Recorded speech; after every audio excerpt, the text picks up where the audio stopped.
ভিতরে চলছে। এই কিছুদিন আগে এসএসসি পরীক্ষা দিয়েছে, পরীক্ষার রেজাল্ট বাইর হয়েছে।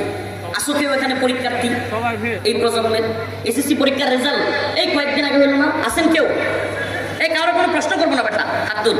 প্রিয় ভাইরা হাত তুলেন, পিছনেও আছে মাশাআল্লাহ, হাত নামান।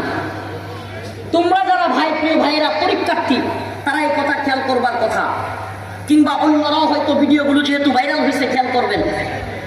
এসএসসি পরীক্ষায় একটা মেয়ে জিপিএ 5 পাইছে, A+ পাইছে। সে সাক্ষাৎকার দিতেছে মিডিয়ার সামনে, হাসতে হাসতে বলতেছে যে আমি পরীক্ষায় উত্তীর্ণ হয়েছি, আমার খুব ভালো লাগতেছে। তখন সাংবাদিক বলতেছে যে তুমি উত্তীর্ণ হইলে এটার পিছনে কি কোনো কারণ আছে কিনা? বলতেছে আমার বয়ফ্রেন্ড আমাকে উৎসাহ দিয়েছে। আস্তে আস্তে আমি ওই বুঝুন না যে বয়ফ্রেন্ড গার্লফ্রেন্ড কালচার নিয়ে মজা করবো আর তোমরা জি মজা নিবা। বেটা, আল্লাহ যেটা হারাম করেছেন, যেটা কবিরা গুনাহ, এটা নিয়ে হাজার কি বলে মজা নেওয়ার মতো রুচি আলহামদুলিল্লাহ আমাদের নেই। কারণ শয়তান সবচেয়ে বড় সফল এই কাজে যে আমরা হারাম বিষয়টা নিয়ে নর্মালাইজ করে ফেলছি, হারাম বিষয় নিয়ে মজা নেই। নাউজুবিল্লাহ, এটা তো হারাম। কিছু আলেম নামদারি লোক আছে, আল্লাহ এদেরকে ক্ষমা করুক, হেদায়েত দান করুক। এই ময়দানে দেখলাম গার্লফ্রেন্ড বয়ফ্রেন্ড কালচার বা বিভিন্ন ছেলে মেয়েদের ইস্যু নিয়ে, রিলেশনের ইস্যু নিয়ে খুব মজা করে কথা বলে, পোলাপানো মজা নেয়, হাসে, খুব ফুর্তি করে। বেটা বাটপা, এটা কি ফুর্তি করার বিষয়?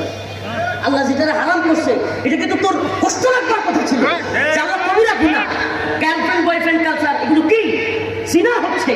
ওই গার্লফ্রেন্ড বয়ফ্রেন্ড কালচারের কারণে চিপাই চাপাই, পার্কের চিপাই চাপাই গিয়া মেলামেশা করে ওই মেয়েটার গর্ভে বাচ্চা দিয়ে আসতেছে, ওই বাচ্চাটা মেন হলে ডাকনার মধ্যে ময়লা স্তূপের মধ্যে ফেলে আসতেছে। এটা নিয়ে আপনি হাসাহাস করতেছেন? নাউজুবিল্লাহ, এটা কি হাসাহাসির বিষয়? আল্লাহ তাআলা আমাদের বুঝার তৌফিক দান করুন। শয়তানের সবচেয়ে বড় সফলতা কোনটা? যে আমরা হারাম বিষয়গুলোকে নর্মালাইজ করে ফেলছি। হারাম বিষয় নিয়ে যখন আমরা হাসি মজা নেই, কি এক সমাজ চালু হয়েছে। আস্তাগফিরুল্লাহ, গার্লফ্রেন্ড আছে বুক ফুলায় বলে, বন্ধুদের মধ্যে গিয়ে গর্ব করে, এই গার্লফ্রেন্ড ফোন দিচ্ছে, আরে বাবা, মানে এই ধরনের একটা কালচার তৈরি হয়ে গেছে। আস্তাগফিরুল্লাহ। অথচ বিয়ের ক্ষেত্রে বাপ মার কাছে যেতে ভয় পায়। বেটা, বিয়ের ক্ষেত্রে বুক ফুলায় যাওয়ার কথা ছিল, এটা হালাল, এটা বৈধ, আমি বিয়ে করবো। আল্লাহ বলছে ফানকিহু মা তাবা লাকুম মিনান নিসা মাসনা ওয়া থুলাথা ওয়া রুবা। আল্লাহ বলছেন 2টা 3টা 4টা। আল্লাহ শুরুই করছে 2টা থেকে। আল্লাহ শুরু করছে কয়টা থেকে? মানে উল্টায় ফেলছে আয়াতের বিষয়টাকে।